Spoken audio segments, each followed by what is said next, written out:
Welcome to the Underground Critics Podcast. I'm Alfredo. I'm Tyler. Yeah, he's Tyler. Yeah. I'm Alfredo. I host and create the show and channel The Underground Critics, where you might be listening to this at this moment. Tyler is my friend and has been in one episode of The Underground Critics and has shot another episode that will come out someday. It's on a topic extremely confidential that we won't get into today. I know the fandom's just biting at the bit, chomping at the bit for that, though. Yeah. Oh yeah. But we're not here to talk about that today. We're here to talk about the biggest movie in the world at the moment, Avengers Endgame. I've been wanting to, expand this channel a bit and, kind of put more content out there. And, we do a movie talk show, which is not too different than doing a, movie podcast. Yeah. So the Underground Critics podcast is just it's gonna be a thing where we talk about things sort of related to the things that we have in the videos. Just last week, to celebrate the release of Endgame, we put out 2 episodes, one on the 1940s Captain America serials and one on the 1970s Iron Man ripoff Exo-Man. You can go watch those right now. They're a lot of fun, but now we're going to talk about, what that eventually led us to, which is Avengers Endgame. We wouldn't be here without Iron Man ripoffs. Yeah, and without Captain America throwing people off of buildings in the 40s. Oh, so good. But it's Avengers Endgame. At the time of recording this, the movie has been out for a little over a week.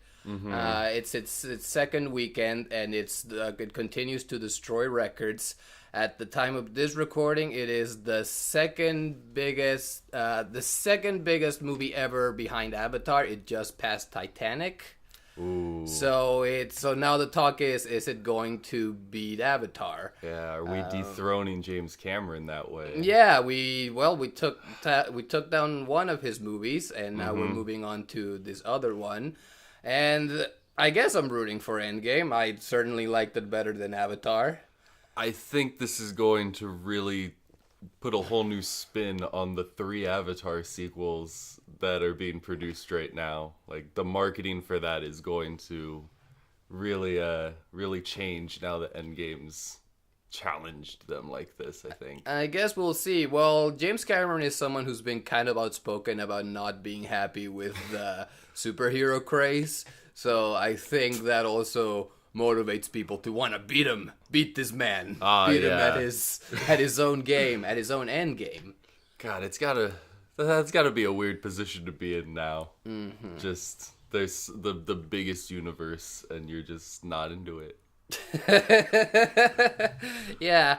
Well, let's get into the movie. We've both seen the movie. We went to see it last Friday, we went to see it last week. And I've seen it once more since, so I've seen it twice. Tyler, you've only seen it once? Yes, I've only seen it the one time. But it's forever seared into my brain. Do you think you'll watch it again? Oh, yes, I am planning on watching it again. I just haven't found the time. It's a long movie. It's a 3-hour movie.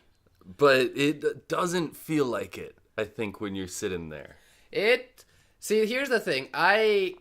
I feel like it does feel long, but the entire thing is good for the most part. There are some moments here and there that we'll get into that get a little questionable, but for the most part, it is really entertaining and you're really into it the whole time. Obviously, one of the talks people are having is whether it's better than Infinity War. The consensus seems to be that Infinity War is a tighter narrative, but Endgame is a more character-driven piece. And I think that's about correct. Yeah, I'd support that. Yeah, and I like both movies a lot. Mm-hmm. I do have to say, after seeing Endgame the second time, I do think I like it a bit better. Just because, Endgame has like half the characters because the other half died in the previous movie. So we get a lot more time with everybody, which is nice. Yeah. So that's kind of what puts it over for me. And plus, just, the entire third act of this movie is kind of a big, like, fan service, payoff festival. I think we should probably mention the spoiler, a spoiler warning. Yeah, a spoiler warning. If you didn't figure out. Yeah, okay, I should have said this. So the Russo brothers this week announced that the spoiler ban for Endgame is gonna lift on Monday, which is when we're planning to drop this. So yeah, spoilers from this point on. I haven't said anything too spoilery at this moment, but the spoiler ban's lifted. And also, if you haven't seen the movie and you're listening to this, what are you doing? Honestly, yeah, go see the movie.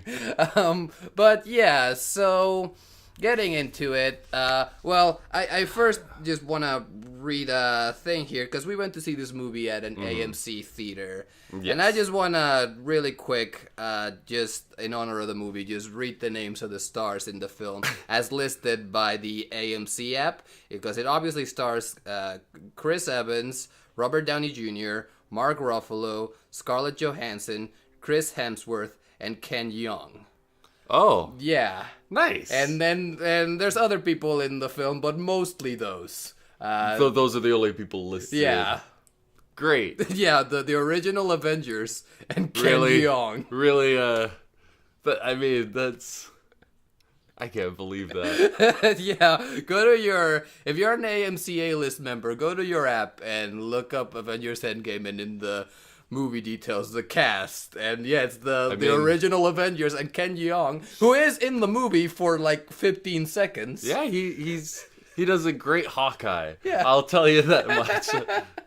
We put him instead of Hawkeye. That'd be good. But yeah, all of those people are really good in the movie, and also the people that didn't get listed there.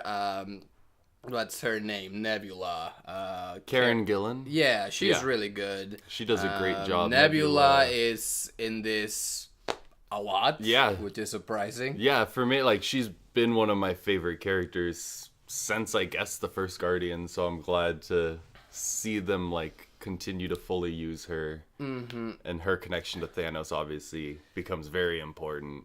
Yeah, and it's paying, like, the thing that's so just crazy about this whole Marvel Cinematic Universe and the Infinity Saga, as it's getting called now. Yeah, it's really, like, it really is unlike anything else in movie history.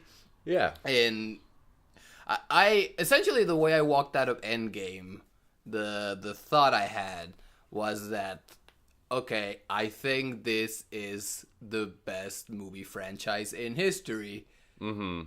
By a long shot. Like, I think it seems really clear to me, and it didn't seem that clear to me before Endgame, but after seeing Endgame, and it wraps up this whole saga. Yeah. And it totally sticks the landing, and it's amazing. Impressively. It's really, really amazing. So I think it's way better than Star Wars or Lord of the Rings or Harry Potter or the Batman movies. I think it's surpassed all of those, and I think a year ago you would have been seen as crazy to say something like that, but I think it seems kind of obvious to me now. Because, I mean, and I should be clear that I think these, like, 22 movies that they've made, that's their original Star Wars trilogy. Yeah. Or their original Lord of the Rings trilogy. Because obviously the MCU is going to keep going. And going and going. Yes, exactly. But this is that, classic chapter. And, for Star Wars, that was 3 movies. For Lord of the Rings, that was 3 movies. For Harry Potter, it was, like, 8. Yeah. But for Avengers, it's 22. And that's the thing, like, I fully agree. It's become the greatest franchise, and it's done that by redefining how we even think of a movie franchise, because all of the ones that you're mentioning that previously would be, you know, the front runners for that title, all are very straightforward, like, you know, here's a movie, here's 2 sequels. Here's a movie, here's 7 sequels. With the exception, I guess, Harry Potter splitting one story into 2 movies is kind of a new... Yeah, but that's not on the same level as... Yeah, you're just splitting a story into 2, but they're still in a certain order. Yeah, Marvel's managed to actually create a universe. Yeah, create a universe that it's not sequels necessarily, but all the movies take place in the same world, and the experiences that the characters go through in one movie affects them in the other movie, and Endgame is like the ultimate epitome of that, because we have things... Every main character in this movie has things from a previous movie that pay off in this one. Yes. We have payoffs from movies from so long ago. And from movies that, like, are universally always at the bottom of people's rankings. Like Thor: The Dark World gets a huge shout out. Yeah. Multiple times, even. It's an important part of the story of this film, but more importantly, the story of Thor as a whole. And what it does that's very smart is that it kind of I really love the scene in which Thor describes the plot of Thor: The Dark World, and it's treated as a joke. But everything he's talking about is literally what happens. But then when we actually get to the point where they go back to that movie, they focus on the good part of the movie, which is the stuff with his family. And the stuff with his mother in that film is pretty good, and her dying in that film is one of the better moments of that film. So it's good that they emphasize on that, and like what that film represents in Thor's, overall arc that he's going through. Yeah, this movie really is like a celebration of getting so far, and really like that the whole middle act of the movie is, it's a time heist to get the stones. And, yes, it is. Which I love that they brought in the heist aspect of Ant-Man. It's perfect for fixing things after the fact. That's his whole thing. It's also really great that it's because of Ant-Man that anything happens. Yeah. He's the one that gets the everyone else has given up, and he's doing the same thing he does in every movie, which is like, well, I guess we gotta go steal the thing and put it in place. Yeah. And the time heist, the middle section, they go through the Thor: The Dark World, they go through Avengers, and they really just like, they replay the highlights, and I'm so impressed with how they took the Dark World and really like use this kind of as a second chance to remind people that it's not just that bad movie with like a villain that doesn't have any substance. Yeah. That it's not just a movie that wasted Christopher Eccleston. It's like there was heart there. And there was good to that film. So, and Rocket Raccoon belongs in Asgard. He just really fits that world. Yeah. I'm just gonna say. Yeah, and Rocket is great. He's great. I was impressed by how he was handled. Because I kind of expected him to be kind of an emotional wreck because everyone he knows dies. Yeah. But he kind of continues to go on space adventures. He sort of becomes part of this like space they haven't started Alpha Force, or at least they don't call it that, but it's basically like the comedy in like space. So he's still like, he's essentially doing what he was doing with the Guardians, which isn't what he used to do before he joined them, but he's kind of keeping the spirit of what they did alive, which I like that. It feels very appropriate for his character. He tries to move on, but tries to honor the change that he went through, and so does Nebula. Yeah, and you do have to take into account that the movie, barring like the first couple scenes, the movie is like mostly after a 5-year time skip. And so, it's possible that he went through that kind of emotional wreck before this point. I think, that I want to talk about that kind of extensively, because the trailers of the movie. I love the publicity campaign for this movie. Yes. I think every movie should just have the first 10 minutes of the movie be in the trailers and everything else is a secret. I am totally down for that. Because I'm pretty into that. Yeah, because you watch the trailers that came out for Endgame, and it makes it seem like it's this movie where, well, they gotta find Tony who's out in space, and then after that they have to go defeat Thanos. And it seems like that's what the movie's going to be from the trailers. Mm-hmm. And in the movie, everything that you expect to happen from that trailer happens in literally the first 15 minutes. Yeah. And it's like, while watching it, I thought it was kind of like, the first time around, I thought it was like surprising. I'm like, oh my god, this is moving so fast. They found Tony and they're already up to face Thanos again. But then, 15 minutes in, they just fucking kill him. Such a good move.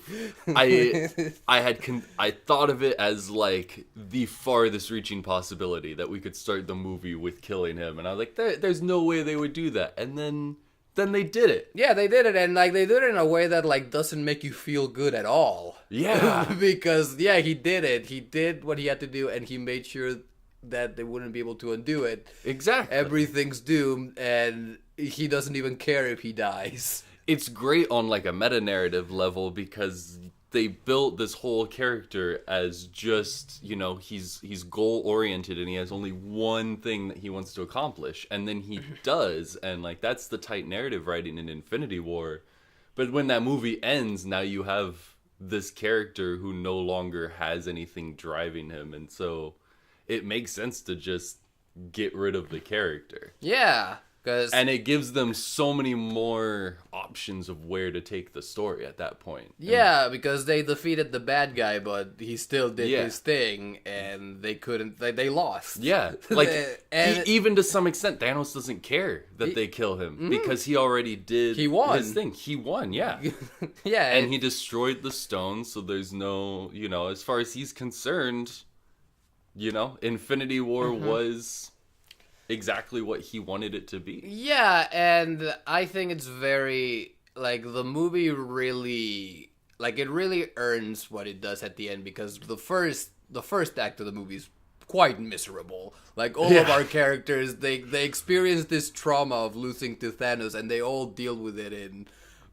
different ways. There's, one of my favorite parts of this movie was Professor Hulk. Bruce Banner permanently becomes the Hulk, but he becomes Smart Hulk. Oh, yeah. And that, like, the first time I saw it, I freaked out. That was unbelievable. And again, I am so glad that they kept that out of the trailers. Yes. They could have built a lot of hype with it. They could have made, like, merch and memes and all of that out of Professor Hulk. But it would have, like, rob you of that, like, surprise of seeing him as that. And he stays like that the entire movie. Yeah. That's just who Bruce Banner is now. Yeah, it's so good. I mean, he even says, like, I just decided to take the brawn, take the brain, put them together. Like, yeah, and it's one of the things where I really love the comedy throughout Endgame, and most of the comedy in it has this, like, this double side, like, it's funny, but there's also, like, the tragedy to it. Yeah. And with Hulk, it's funny to see Hulk be smart and take selfies with kids and do the dab. That's all really funny. But at the same time, the reason he did this, which is a very extreme thing to do, it's a really extreme thing to do, it's because he was so devastated from losing to Thanos. He lost to Thanos twice. Like, he mentions that he got defeated as Hulk and he got defeated as Banner, and it just destroyed them. And this is what he had to do to make peace with that. And it makes sense. Yeah, it's great. Yeah, it's kind of going into a whole, like, angst aspect of Banner. That's always there, and, like, twisting it in a really interesting way, which they have done in the comics, like, including the Infinity Gauntlet comic, like, Smart Hulk is in that. But when you're reading that as a comic, and you have Smart Hulk, you're still reading it, like, in Hulk's voice, like, you still imagine him sounding like this? Yeah. So hearing him like that with Mark Ruffalo's voice, just his unfiltered voice is amazing. Oh, yeah. And the way that Mark Ruffalo's performance comes through Hulk. I mean, pretty much in the same way that it does with Josh Brolin as Thanos. Yeah. It's like the same thing, but, a completely different approach. Yeah. Yeah, and the effects for both of those characters are very well done. Like, they managed to make Hulk, look, his face is even more of Mark Ruffalo's face than we've seen in previous movies. They've kind of been more of him come through each time. Well, I think he's always looked, he's meant to look like Mark Ruffalo. Yes. And Edward Norton's Hulk also looked more like Edward Norton, but actually seeing him act like more Mark Ruffalo really accentuates how much he does look like Mark Ruffalo. Yeah, with each movie that he gains more control, it's a more human-esque face, and it's really that's fascinating. So I really love that, and the other character change that I really dug was Thor's, who is fat in this. He's Fat Thor. Keep Fat Thor. Yeah, and he's fat throughout the entire thing. Yeah. Again, I expected a moment where they're fighting and he summons lightning and he's magically buff again. Exactly. I expected that to happen. It doesn't happen. We get to the final battle with Thanos and all the Avengers are there and Thor is there as Fat Thor holding Mjolnir and Stormbreaker. As Fat Thor, it's amazing. It's great, and I'm not saying it's amazing because it's funny. I mean, they do a lot of great comedy stuff with him. Chris Hemsworth is a really gifted comedic actor. He really is. They do a lot of really funny stuff with him. But there's also with Hulk, like with Professor Hulk, there's this tragedy to what he's been through, and more so with Thor because because these past 3 movies have put Thor through a lot of shit. Oh, yeah. Everyone he loves has died. His half of these people have died. His homeworld got destroyed. He failed at defeating Thanos, and because of that, half of the universe died. So he's a mess. He's down on the deep end. He's let himself go in every way. Literally every way. Yeah, and that's both physically and emotionally, he's completely gone. And it's a thing that I think really humanizes Thor in a way in a very unexpected way. Yeah, it's so surprising because obviously his origin movie is supposed to be the movie that's humanizing him. They're literally stripping everything that makes him Thor away. But yeah, I think this movie is the one that really makes him feel like a fleshed out person, a complex character who's dealing with the weight of everything.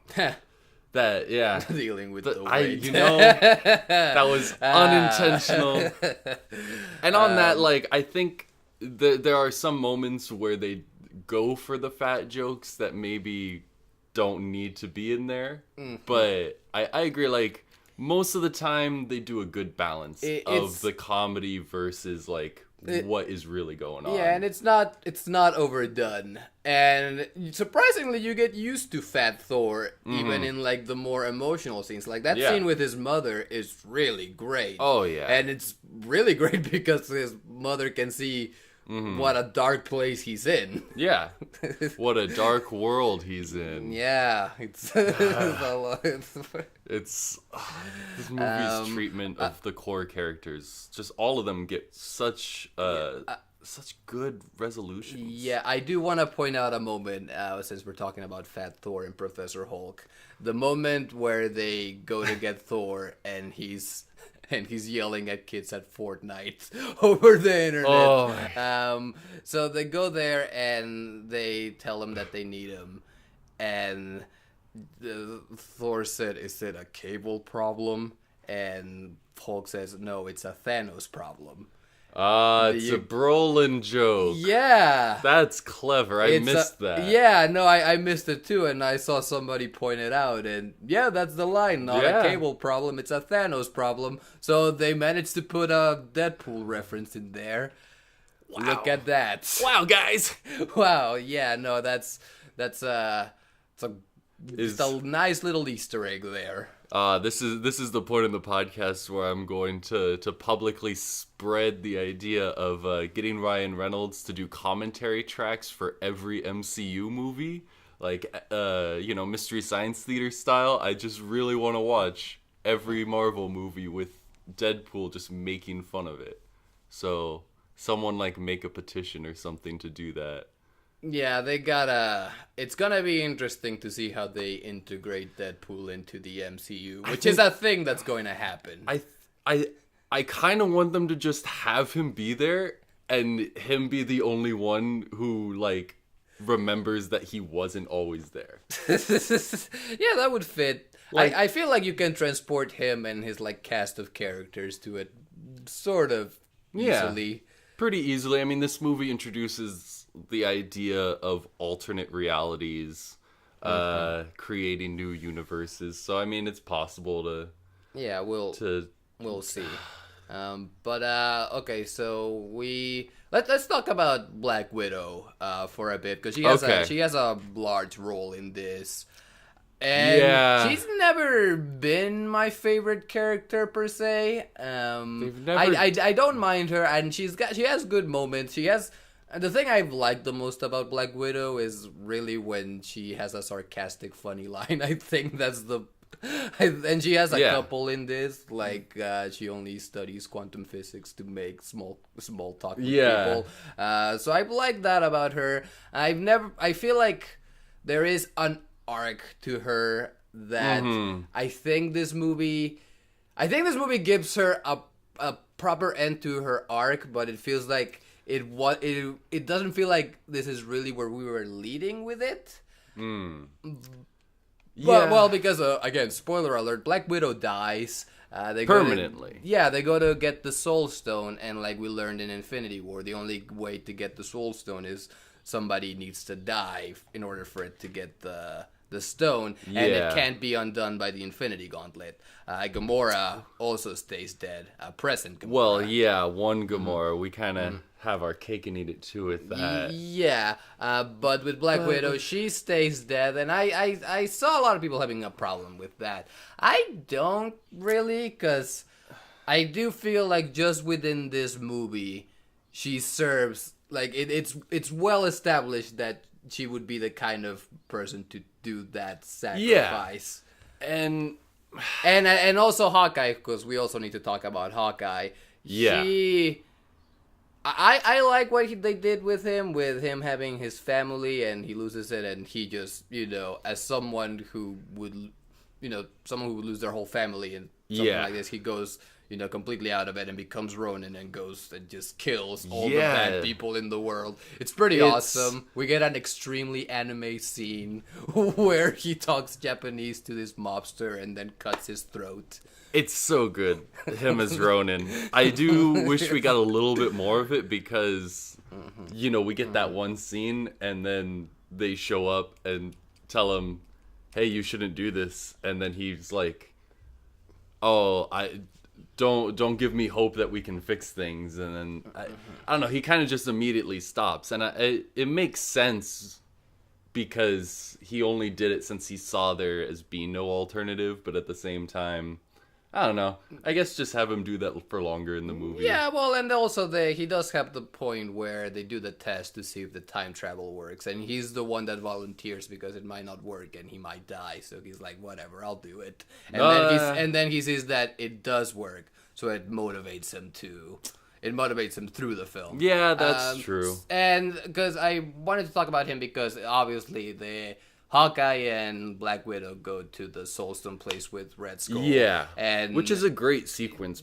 I think. Them trying to kill themselves and stopping each other from doing it. I really like having them compete against each other because, they've always been viewed by people as like the B tier of the Avengers. And in previous movies, we've seen all the other Avengers fight each other. And just having these two kind of fully show off like how much they can do is fun. Yeah, and I think sending those two characters for that mission. Narratively, it makes sense for both of them. Yeah. And I think it makes sense that Black Widow is the one that died, because I've seen a lot of people said that Hawkeye should have been the one that died because, you know, the actions he did were fucked up, and also people just like Black Widow better.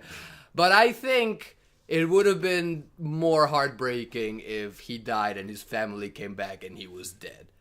Yeah, that would have been a real bummer, because that's how we start the movie. We start with his family dying. Yeah. And it would have been like a real downer to close it on that, on him being dead. Yeah, I think... I mean, and not that it's not a downer that Black Widow is dead. It is, and they make a big deal out of it. Like, they don't just, like, you know, put it to the side. They talk about it in at least 2 scenes afterwards. Yeah, I wasn't convinced that they chose the right character to die until the resolution of the movie. Just because Natasha doesn't have... Like her whole thing throughout the films has been building a sense of trust and family with the other Avengers. And so, you know, the movie kind of ends and at least the core Avengers kind of all go off their separate ways and get resolutions for the most part. I know Thor is going to continue with the Guardians, but you know, Clint retires to his family. It does make sense that, like, he has more story to, like, resolve, I guess. Yeah. But when Black Widow, I've always felt like you said, she gets moments that I really like, but she never gets more than moments in the franchise, so I would have liked more. And also, just on, like, again, like, on a meta level, killing basically the main female character as a way to, like, emotionally motivate all the men to go win the day kind of sucks. But again, like, they really built up within this movie, like, off of what they previously had. They did build up this sense of, like, she's self-sacrificing, you know, she's one of the ones who does say, like, you know what, we might as well go kill Thanos, even if we're gonna die, because, you know, like, from the very beginning of the movie, she's saying we owe it to the people that suffered from our loss to do whatever, to give our lives away. So, like, yeah, they built it up. They handled it well, and in universe, it makes sense for her character to do that. It just kind of sucks to see another woman killed on screen. Yeah, but again, I would say that that trope is a little tired, but it's handled well in this. Is what I would. This is a good example. I just hope that movies learn to do it well instead of just learning it's okay to do it. Yeah. You know, just that difference. But we also, this movie does great by its other female characters. Yeah, we have a shot near the end of about a dozen female characters coming together and kicking ass together, which, you know, you could see as a little pandery, but it is. At that point, but it's fun. Yeah, at that point, the movie is in full fan service mode, which it has earned, which is important to mention. That happens after the Cap moment with Mjolnir, right? Yeah. Like, we've already gone. We've jumped the shark on fan service at that point. Like Thor goes to have his showdown with Thanos again and is winning, and then he starts to get overpowered, and Cap he's saved by Mjolnir flying through the air, and then we see that Cap is wielding it. And it's amazing. Yeah, and at that point, it's like anything can happen now. This is this could be fan fiction at that point. Cap moment is really great because it's a great example of things paying off in the long run, because there was that moment in Age of Ultron in which everyone's trying to pick up Thor's hammer and no one can, but Cap sort of is able to move it. Yeah. Which at the time seemed like just a slight reference to the comics where he does pick up Mjolnir. And then a couple movies later, Mjolnir got destroyed, so we thought, we'll never see that moment. Yeah. And then here, they totally pay it off. And it's at the, it's the last Captain America movie, so... They go all out with making him look cool. And Yeah. let's talk about him for a bit, because I Oh. really like how his character was handled in this. Yes. I'm never like. As a kid, I was never the biggest Captain America fan. He always seemed kind of boring to me. Yeah, I could see that. Even in his like solo movies, I think that to some degree. But I do really love him in the Avengers movies and in Avengers stories because I love what he represents in a team dynamic. Oh, definitely. And I think in this movie that plays up really well in this too. But I think also it gives him again, like with all the other characters, it really wraps up his story arc in a really like neat way where he has not gotten to enjoy life at all. I have So he gets to. I have a few pet peeves with it, but as far as like emotional resolution, like it's super satisfying as an ending for Captain America. I just also the way that it ends is him obviously going back in time to replace all the stones and presumably Mjolnir back to its original timeline and everything. And then he stays in the past with Peggy and lives out the life with her that he never got. And I just kind of, as a character that's been established as like the reason that he hasn't gotten to live that life, besides the whole being frozen and waking up in the future thing, It's a big part of it. that's a huge part of it. He had to reacclimate to a new world, but okay, but also he puts other people before himself. He puts the greater good above himself, and so for me, it feels like if he were to go back in time, I have a hard time believing that he would just not involve himself in events through history. Like, especially the first couple movies, like the Avengers and stuff, they had the gag of him having a notebook full of things to catch up on. So he has studied. He knows everything that's going to happen. And I don't know. I feel like he's just going to let Hydra take over S.H.I.E.L.D. He's just going to let Watergate happen, 9/11. Well, he can't know. he can't interfere. He should, because who knows who knows what that'll lead to. Again, like it's what the character deserves is to retire and relax. It's just I have a hard time believing he stayed retired. Like, and honestly, I think that's not necessarily a bad thing for the movie because they don't say directly that he didn't. Like you could Disney, you could make a movie starring Agent Carter and Captain America Forrest Gumping their way through time. I mean, I think Chris Evans is done, at least for now. Maybe down the line that'll be a thing that they do, because that does certainly lead to interesting possibilities. On that note, did you know that the Russos and the writers, I'm blanking on their McFeary and what's the other guy's name? The two screen. Oh god, I forget the name of the second guy, but they're a team too. But yeah, them and the Russo brothers are kind of disagree about how the time travel element with Cap at the end, how it works. The movie seems to disagree with itself, so I agree with that. Yeah, that. because according to the Russos, he goes back in time and essentially lives in the timeline, and he's been there the whole time, and he's just been out of sight.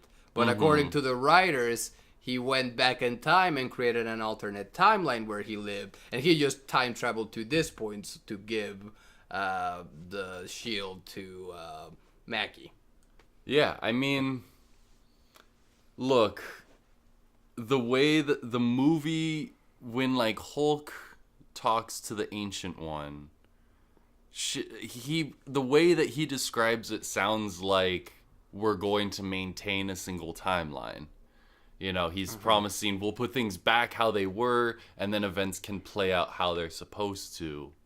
But then by the end of the movie, certain actions have happened which you can't that which invariably changed the timeline. Like when they first go back to 2012 to try to get the Tesseract, things go wrong because Tony Stark forgot that he made the Hulk take the stairs.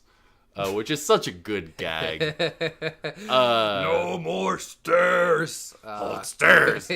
and so the Tesseract, they lose control and Loki takes it and disappears. And their solution isn't to make sure that that doesn't happen. Like, I thought they were just going to go back to before they had just gone back and would have had to deal with like not seeing their duplicates, etc. They couldn't do that because going back to the 70s was specifically because the Tesseract was there and they could also get Pym particles to do more time travel. They had to come up with a solution. Yeah, I mean, they just things just go bad and at least one new timeline comes out of that. And then later they kill Thanos.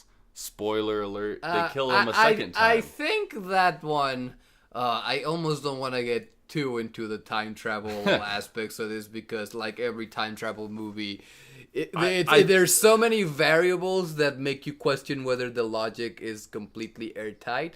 With the Thanos thing, I will say that I think their action of putting the stones back is supposed to essentially undo everything that's different, so that Thanos is just, that Thanos gets erased, he dies at the end. But the Thanos from before the stone got taken is still there. So that just kind of continues as it goes, and that's the same Thanos. Essentially a new version of Thanos. Well, not a new version, but so that's like a time displaced. Yeah, Thanos. Essentially the Thanos that ends up the Thanos that ends up being the final boss. He's essentially a time paradox that essentially just gets taken care of by being killed. I can see that. What that really just means is that there's like that's another timeline that exists. Yeah, it's just a third timeline. I mean, I guess you could say that there's also now a timeline where the Guardians don't form and Thanos isn't there and a bunch of people got displaced. Timeline exists. Again, I think the point was that I think that was just supposed to get essentially erased. Like, never mind that. The stone gets put back into place, and it just continues as if nothing had happened. I think that's what's supposed to be the case. I don't know if it entirely tracks. I think that's the intent, at least on the Russo's part.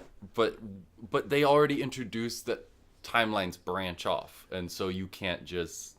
I don't think it tracks, but whatever. It's again time travel. Big headache. But for the most part, it leads to so many great moments in this. Oh, yeah. Talking a little more about Captain America, because he really has a lot of great moments in this. The Hail Hydra moment, that made the theater cheer. Both times I saw it, the theater cheered at that part. I'm like getting goosebumps just thinking about it. Because I remember when the comics tried that. And everyone was so mad.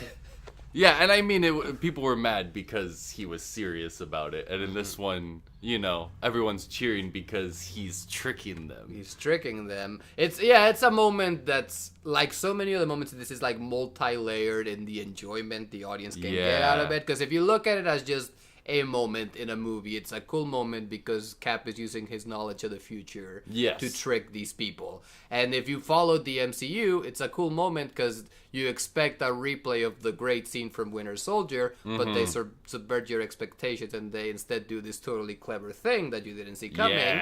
And then if you know the comics and all that, beyond the MCU, it's great because it's a reference to that stupid moment, and it's making it, it's like recontextualizing it in a really great and clever way. So it's just a multi-layered, like brilliant moment. It's such a good moment. It's basically everything that was great about like Civil War in like one moment. Like taking a shitty controversial thing from the comics and spinning it in a completely different way and ending up with just something amazing. Yeah. Yeah, that moment's amazing. Also, the moment where he compliments his own ass. Yeah, I was really just gonna say incredible. that moment happens right before he fights his past self, and we really, you get to see like the juxtaposition of those two versions of the character really does reflect the growth that he has taken, because like that early Avengers Cap I don't think he even would have said the word ass. Well, that too. I was thinking he wouldn't have, even if he knew that he was surrounded by the Hydra agents, I have a hard time thinking, he'd be like, no, I'm the good guy, I can't do that. And he's learned, the post-Civil War Cap is, he has a more nuanced view of morality. He has a different approach to how he essentially fights the bad guys, which it's really and great. That fight, even like when the two of them fight, there's a little bit of difference in their approaches, and I think that's why the future one wins, because he has his fighting. It's just this movie really reflects the changes that all of the characters have gone through. I think. Yeah, and well, it's time to talk about the MVP, as one would say, Iron Man, Tony Stark. Oh, I really thought you were going to say Captain Marvel. Okay. Oh, I mean, I guess we could talk about her for a little bit. Because she's not in it a whole lot. I have very mixed feelings about Captain Marvel in this. Well, she, I liked her in this. A criticism that people have thrown at it is that she's in it for a weird amount of time, and she's clearly sent away because she would get things done a lot quicker if she was around. It's which just is like true. Optimus Prime in Dark Side of the Moon, where you mean Dark of the Moon? Yeah, sure. The third Transformers the third movie where oh boy. He does, that's right. He will disappear for 20 minutes at a time, and then as soon as like no one can overcome something, he shows up and like defeats people and then gets caught somewhere again and disappears again. And that's how I kind of felt with her. Yeah, I do think that, like, people said, like, it kind of undercut the threat of Thanos. I don't really think it does, because she does, I mean, there is a moment of truth at the end where, Thanos has the gauntlet and he's about to do the thing again, and she tries to stop him, and she gives him a really hard time, but at the end of the day, he's still able to take the Power Stone and punch her in the fucking face. Yeah. And that's it. She's failed at stopping him. Yeah. So, again, I don't really think it undercuts anything. I agree she's kind of in it for a kind of odd amount of time, but in a movie like this that I think is understandable. Yeah. I guess the bigger criticism would be, like, was it really necessary to have Captain Marvel be the movie before this? I don't know. That's the core of what my real issue for her is the way that this movie introduces her, because it doesn't. It really assumes you've seen Captain Marvel. Yeah. Because even like going into the movie, you know, we were talking about the post credits for Captain Marvel was her showing up at Avengers compound. Them just talking about like, oh, the beepers stopped. We gotta find out who, like, what this is summoning, and then she's there, and I left that going like, oh, great, that's going to be like, that scene is going to be in the movie or something like it, where she gets introduced to characters, but that doesn't happen. Like, that doesn't happen. I mean, and they also don't do that with Ant-Man either. Yeah. Like, it just starts with him in his car. And But the difference is, like, with Ant-Man at least, he shows back up in his car, and then he kind of is like, what's going on, whatever. With Captain Marvel, the first thing you see is, like, she saves Tony Stark. Exactly. Like, we do the whole Hawkeye thing, and then we have Tony dying in space with Nebula, and then Captain Marvel just shows up. Yeah. And saves him, which would be fine if we followed that with but like... I don't think it was too necessary, because I kind of get the point. She got Tony. She saved Tony. She wants to help bring down Thanos. We get a good sense of the type of character she is. Like, she's just like, I'm gonna go kill Thanos. Yeah. You can join me if you want. I think I enjoyed her in this, but I do think I think it's a thing that is outside the movie that makes us think of her like that, because she's really not a big part of the movie at all. Yeah. But introducing her as just like, oh, she's gonna save this and like undo the thing you thought was gonna be a big deal is kind of reflective of how the movie as a whole treats her.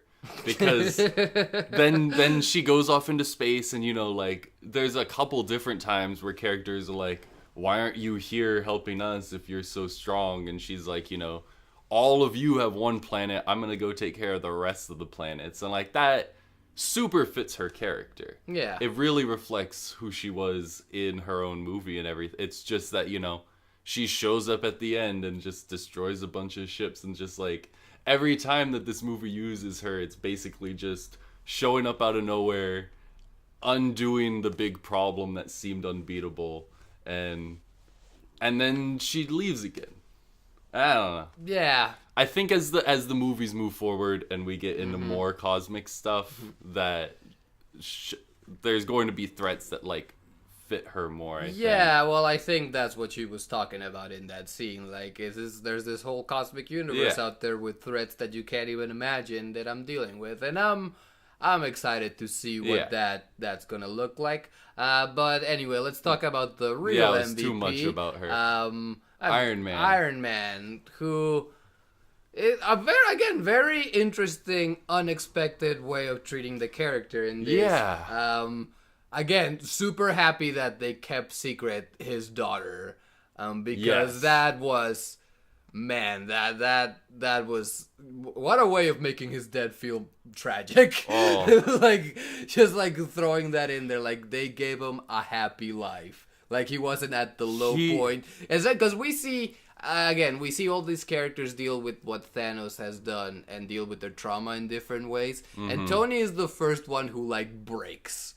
Yes. Because at the beginning of the movie, we see him in just that completely devastated state. He's totally gone. He's pissed off and just completely given up. He doesn't even want to go and fight Thanos. Yeah. Because with him, his arc has been, since the Avengers movie, is like, it has all been about trying to prevent this unmanageable threat, and it's all he has been thinking about. It's what has been behind every action he has taken in the past couple movies. Yeah, and then it happened, and he wasn't able to stop it, and it obviously destroys him. Yeah, but then, the horrible thing that he was, that he was expecting happened, and it kind of takes off a whole. It kind of allows him to move on with his life, because he couldn't stop it, and he had to move on, and he was able to move on in the way, him and Pepper wanted to, and he kind of got everything that he wanted. But then when a chance to fix everything comes on, he puts everything else above himself and his life, and sees that, if I don't do this, I'm going to regret it. Yeah. Which is a cool thing. He's already achieved what Cap gets at the end of the movie. Yeah. And so he has to decide whether or not that. to. And which he deserved. He put himself through a lot. I honestly, I really like how they had Pepper involved with it, because obviously she's been the one trying to ask him to stop for so long. And every time that he... Like, it makes sense why he keeps coming back, but every time he comes back, things do get worse in his personal life. Yeah, and that moment where, he figures out time travel. Yeah. And he tells Pepper that he's figured it out, and he's kind of trying to get her to stop him. Yeah, he wants her to do that. Yeah, and she's like, nah. Yeah, she's like, I understand now. I finally. Yeah, I know you. Like one of the only failures in my life was trying to get you to stop. Yeah. Now that they've gotten that life, she recognizes. Yeah, and the moment, I think this was the best use of Pepper Potts since the first Iron Man movie, for sure.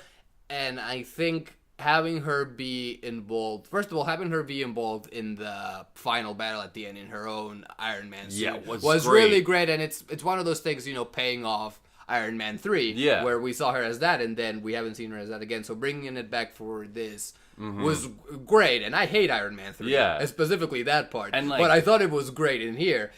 And then having her be there for his death was just... I mean, there was no better way of doing it, I don't think. And what she tells him is perfect, that we're gonna be okay. You can rest now. And she's, I mean, immediately after he dies, she's like, devastated that she cries and hugs him, but that she knew just what to say to let him die in peace.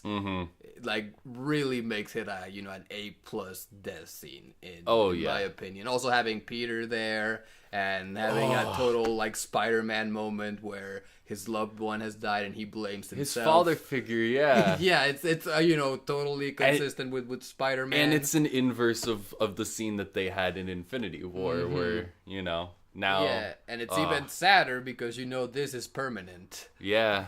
So, that and yeah, his daughter, that I love you 3000 line. I will say... Like, watching this the second time, the scenes with his daughter were very heartbreaking to watch because they're really adorable and you know exactly where it's going. Yeah. And, yeah, the I love you 3000 line was just really... it comes up in a totally cute way, and then the way they use it at the end. As the final thing he says in his hologram is just the perfect thing. And then cutting to the... prove that Tony Stark has a heart reactor floating. From, what was that? From Iron Man 1. From the that's first the first one. Oh, yeah, you're right. Yeah, that is the first one. Yeah, Pepper gives it to him. And yeah, just the perfect way of ending that character. And it's the perfect... Like, I think it's really funny that this movie did the scene from the death of Superman where they do the funeral where all the superheroes are there. They basically did that...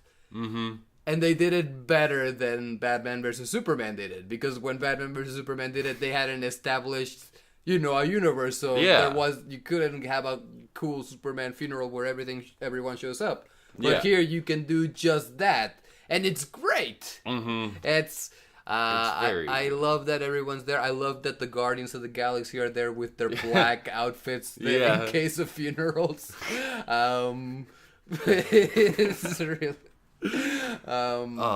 yeah, so yeah, what a great way of wrapping up the character of Tony Stark. I also want to talk a little quick about past that 2014 Thanos. Okay. Because I have seen a criticism being that he's a lot more cliche than than Thanos we saw in Infinity War, and I think I don't buy that. Yeah, no, I think the thing is I love Thanos in Infinity War and how we see him at the beginning of this movie, and he is pretty much a different character because of what the events of that movie put him through. But you see Thanos a certain way in Infinity War because that movie is basically from his perspective. Yes. And in order to do it from his perspective, they really get you to empathize with his goal and why he's doing it. And I really love in Infinity War, like, the layers of complexity to his motivation. I think that's great. And I think what's great here is that we get to see... Because I think there's basically 3 versions of Thanos that we see in the MCU. There's the one that we see at the end of Avengers and Age of Ultron and Guardians of the Galaxy, who's a mustache-twirling villain. Yeah. There's the one we see in Infinity War, where he's more nuanced and we get more of his perspective.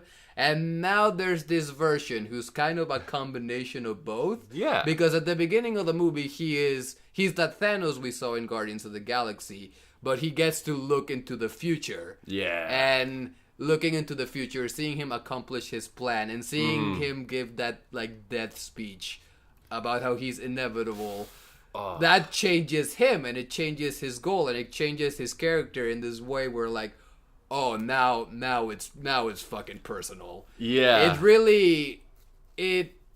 We watched it with our friend Roman. Yes. Who mentioned while watching it, I am comic Thanos now. Yeah. Which is so true. That's more of what Thanos is like in the comics. And which is what I was hoping from this, because I didn't think the version from Infinity War was contradictory to the version of him in the comics. But I really hope that they would make that clear in this, and they totally did, because Yes. Thanos is a total egomaniacal psychopath who believes is right above everyone else, and he believes he himself can make the choice that's best for everyone in the universe. Yes. He's a freaking crazy evil maniac, and he's just a piece of shit. Yeah. There's like a lot of nuance to him, and like the way we explore him in Infinity War is great and all, but he's still a villain. Yeah, Infinity War kind of like, it explores his justifications for what he's doing, and like reminds us that, even though he's a villain, he has a full range of emotions and everything. But at the end of the day, yeah, he has that authoritarian kind of streak in him that he thinks, like you said, he thinks he knows what's best for everyone.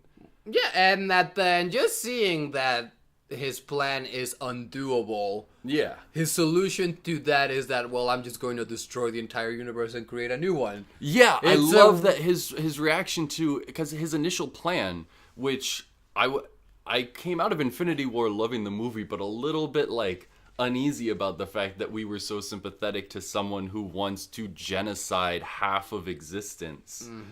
And I love that this movie, his reaction to finding out, oh, half genocide doesn't work? Okay, full genocide. I'm just gonna kill everyone and make the universe that I expected it to become. Like, he is so unwavering in his ego, in that sense of, I can't be wrong. It must be everyone else who's wrong. Yeah, he's a scary, evil psychopath. Yeah, and that was like subtext in Infinity War that was allowed to fully breathe in this movie, and I really think that pairing, and Josh Brolin is so good. Yeah, that moment where he tells Cap, I normally don't take things personally, but what I'm gonna do to your planet, I'm gonna enjoy it very much. I did. It's like, oh man.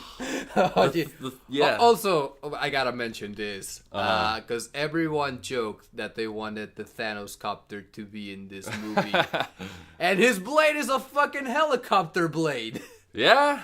Which he spins around like a helicopter. They did it. The maniacs, pretty close. The maniacs did it. They put the Thanos copter. A Thanos copter, yeah. It's great. That's amazing. It's the only thing that would be greater is if the blade said Thanos on it, which it might. Maybe. I could see him getting it engraved with his own name. No, I saw one criticism, or not even criticism, just someone saying that if this had maintained a single timeline, it could have given weight, because the thing is, when Nebula goes into the past, apparently like the circuitry of her brain like connects to the past version of herself, and so yeah, that's how past Thanos finds out about the plot, is through the memories of future Nebula. But if he hadn't traveled to the future and we didn't have that big showdown, I kind of thought what was going to happen was that he wins in Infinity War because of that knowledge that he gains from Nebula going in the past. And so his line when he's fighting Tony and he says, you're not the only person cursed with knowledge, would have been like a callback to him knowing that they would kill him after he won. Like, but since none of that actually pays off in that way, because we get a final battle, and so I don't know.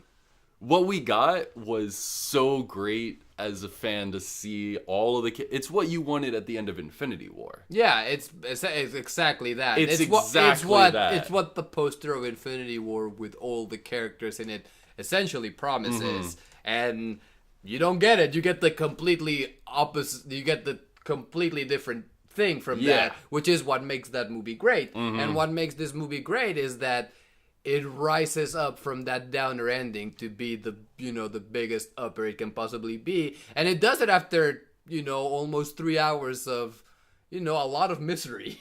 Yeah, a lot of misery and a couple jokes in there. Yeah. But yeah, I think things like that where we get the payoff that we've been waiting for 11 years for.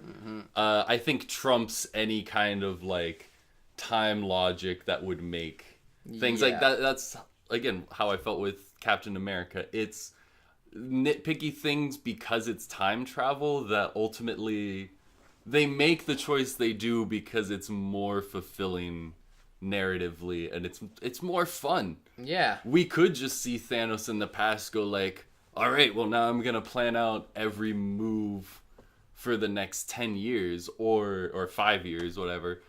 Or we can have him go full egomaniacal, just go into the future like I've already won. And that's way more fun. Yeah, it is. We've been talking for about an hour about this, but I want to mention a couple more things. Well, first of all, the moments where they're time traveling, Thor, Captain America, and Iron Man each get a moment where they talk to someone that they knew that died and that meant a lot to them.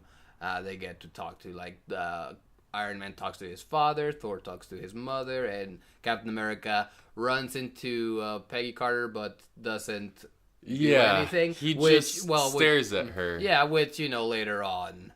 Yeah, he gets his thing later. But yeah, those moments, like the moment with Tony Stark and his dad was, again, such a great way of wrapping up his daddy issues, which have been a thing in all of the movies pretty much. So him making peace with that is... we did the time traveler paradox thing where he goes back in time. His dad just found out that his wife's pregnant with Tony.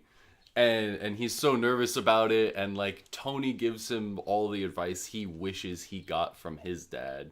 Including like a specific line, which I can't remember the quote now, but he's like, my dad always told me this one thing, and the guy's like, oh, he must be smart. And it's just he gave the line to his dad that his dad gave to him, and it's cool. Yeah, it is. It's again another paradox, but who cares? Because narratively it's satisfying. Yeah. And I mean, last thing I want to talk about is like we've been talking about it throughout it, but I want to talk to it in a little bit detail. Just the moment where every single character from all 22 movies shows up to fight Thanos and his army. Face. Yeah, and it's amazing, like, because it was gonna happen. It's a thing that we were leading to pretty much the entire time. Yeah. But the fact that we got there, I mean, it's weird to think back to the first Avengers movie and people being like, is this gonna work? Is this such a risk? And that movie has 6 characters in it. And here we have like... We have 40, entire 50. nations. Yeah, they literally transport entire nations of people to the battle. Yeah, it's amazing. I mean, and it's faceless good guys to fight Thanos' faceless bad guys, but the fact that we have every Avenger, every Guardian of the Galaxy, and others as Guardians, the Doctor Strange sorcerers, everyone is there. It's like it's basically the movie version of a panel by like a comic panel by George Perez from Crisis on Infinite Earths or the Infinity Gauntlet. Just those the double page panels that has like all the heroes. It's essentially that. Yeah. And it's fucking glorious. And that's right after the solo Cap versus Thanos battle where like he keeps getting knocked down and he keeps getting back up doing his thing, and he's walking by himself across the scorched earth, and Thanos has that shit-eating grin and with his destroyed shield. Just half of the shield. Thanos destroyed the vibranium. Yeah, it's essentially I love it because it's essentially the moment from the Infinity Gauntlet where that happens. Yeah. Thanos destroys Captain America's shield and tells him he's gonna kill him. And Captain America just like stands up and continues to fight him and tells him, as long as there's one man on your way, you can't claim victory. And I like that he didn't have to say that in the movie. Yeah. They just showed it. The visual representation of that is essentially Captain America with a broken shield going up against Thanos and his entire army. Yeah. And he's ready. He's not gonna give up, even though things are as bad as they could possibly be. He's literally great. one man against all of the evil, and Thanos is just staring at him like he has some level of respect that he's still fighting, but also he's like, we're gonna crush you so bad. And then just suddenly everyone's appearing out of like the Doctor Strange portals, and the reaction shot of Josh Brolin of his face just falling with realization as more and more people come, and he realizes like this is gonna be an actual battle. It's great, and it shows that they recognize that he hasn't.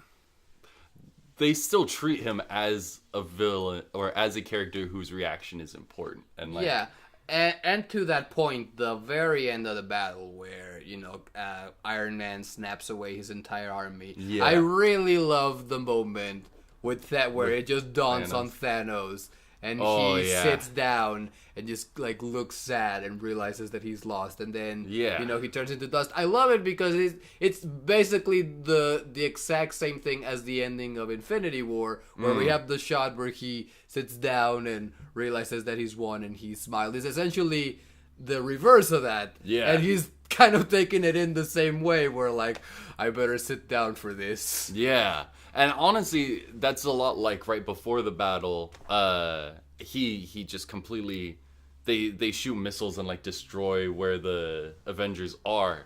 And then when they get out of the rubble, they see Thanos is just sitting in the middle of the rubble waiting for I think it's Nebula to bring him the gauntlet.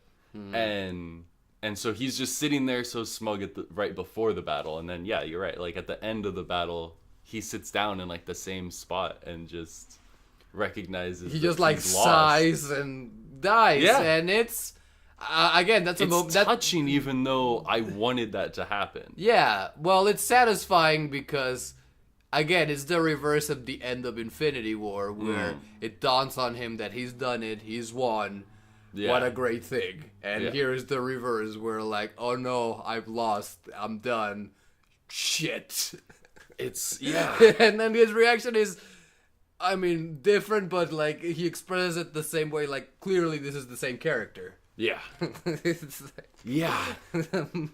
This again, we've been talking long, so we'll should probably wrap it up. But as we've been saying throughout this, I think it's fair to say we both recommend this film. If you haven't seen it, which you really should have. Yeah, especially if you've seen really more than a couple MCU movies. I think you'll get a lot out of it. Well, it's crazy. I know people who didn't watch that many Marvel movies but felt the need to go see this one. Yeah. I have a friend who hasn't seen Infinity War who went to see this just because of all the buzz around it, and she liked it.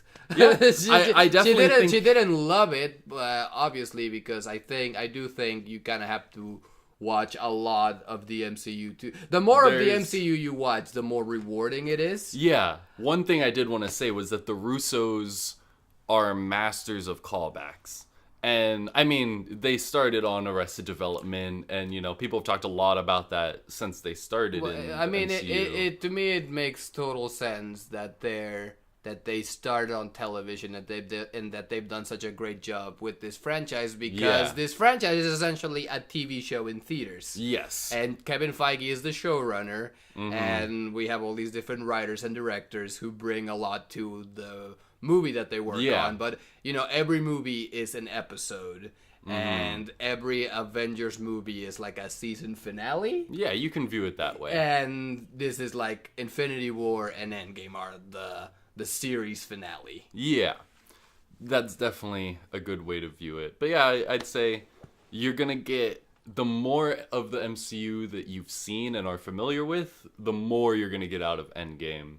But either way... Which I think is what makes it the best movie franchise of all time. Not only because of the sheer volume of movies and movies that are connected. Yeah. But, watching this retroactively changed my opinion of Thor 2 and Iron Man 3 because things from those movies, which I don't like very much, things from those movies paid off in this movie, and it retroactively made those movies worth watching. Yes. They managed to make everything feel like it has a place in the universe. Yeah, everything, it really has that feeling of everything has led to this. Yes. There's obviously a future for the MCU. Spider-Man comes out in about 2 months. Yeah. And we'll see where we go from there. But this chapter of the MCU is closed, and it's an amazing ending. And yeah, I stand by my statement that it's the best movie franchise of all time. And, you know, we'll see where it goes. There's still a lot of Marvel stuff that they could bring in and do things with. Yeah. There's plenty of great characters that haven't been introduced to this. She-Hulk.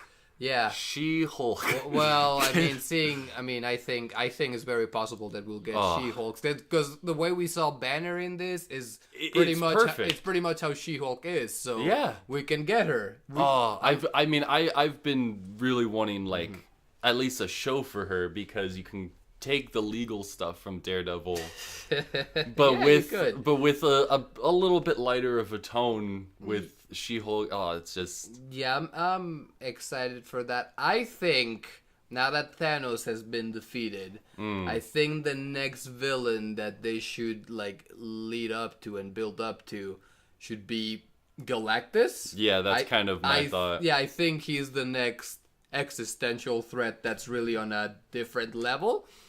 Now, when I say that he should be the next Thanos, I mean that we should get the Galactus movie in a decade. Yes. 10 years from now, in another 20 Marvel movies, we'll get Galactus. Because I think if we're building up to Galactus, then that, that creates ways that we can involve characters like Silver Surfer and the Fantastic Four. Yeah. And Doctor Doom and all that.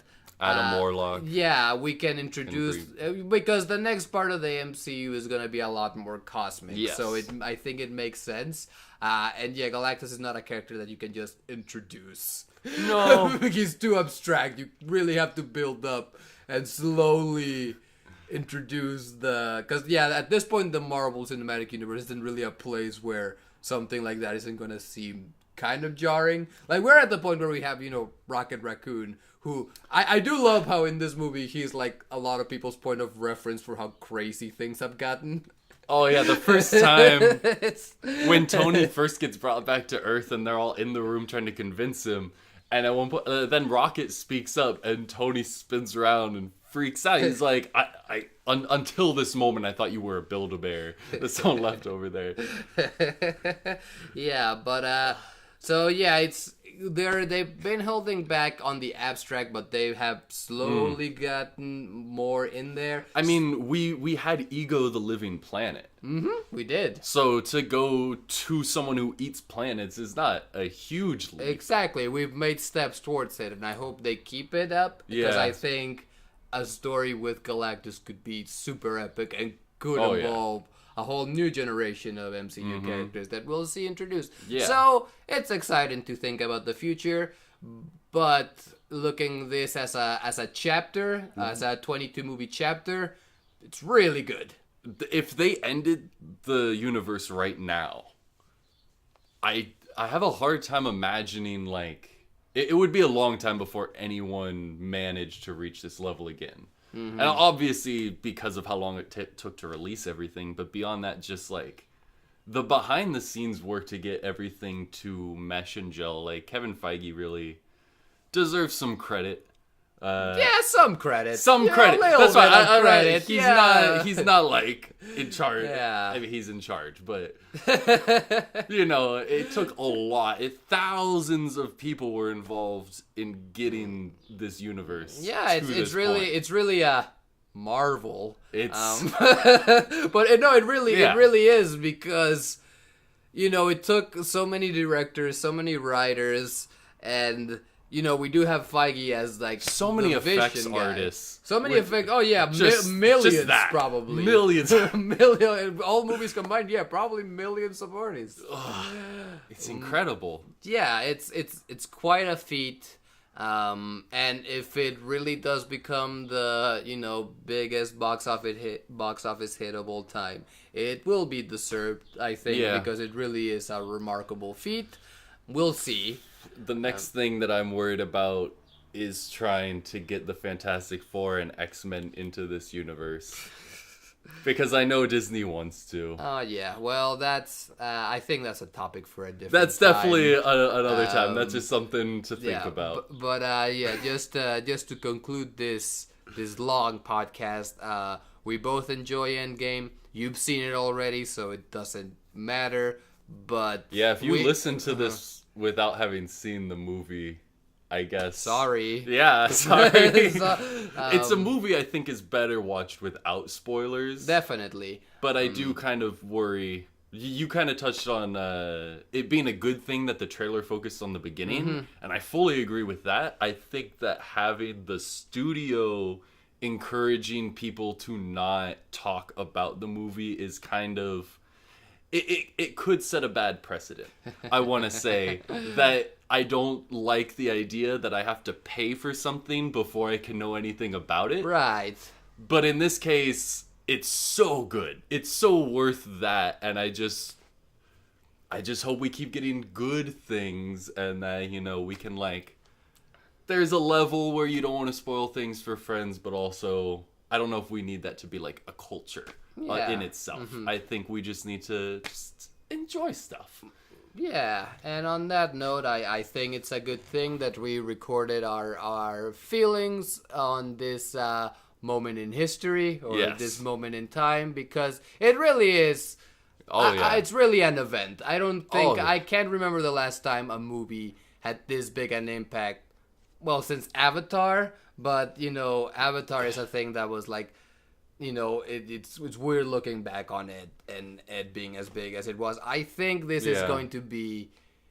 I think this isn't going to seem as weird. I think it's something that it makes sense. I think this will have a more visible effect on like the movie industry than Avatar. Yeah. You don't see a lot of things trying to look like Avatar to copy it exactly. Yeah. But with the MCU, everyone wants the universe. So, we are gonna sign out. Tyler, you wanna tell people where people can find you? I'm on Twitter at please__laugh. I tweet about wanting a She-Hulk anything, and, all my feelings about Detective Pikachu, which we should... all see. Yeah. Maybe. Yeah. I have no involvement. They're not sponsoring me. I wish they were. Okay, and you can follow me on Twitter at Alfredo Film Geek, and you can follow the Underground Critics on Twitter at Undercritics, and you can subscribe to this channel for more videos. We have more videos coming in the future, hopefully. So hit that subscribe button, that bell, the like button, subscribe, give it stars. Stars, huh? Yeah. Go back to 2009 YouTube and give it 4 or 5 stars. It's a time heist. We're gonna steal the stars from the past to make this a good podcast. Yeah, but we gotta make sure to put them back so that it doesn't create an alternate timeline where there's still stars at this point in YouTube, because that's a timeline I don't want to live in. Give it a like, everyone. Goodbye. Bye.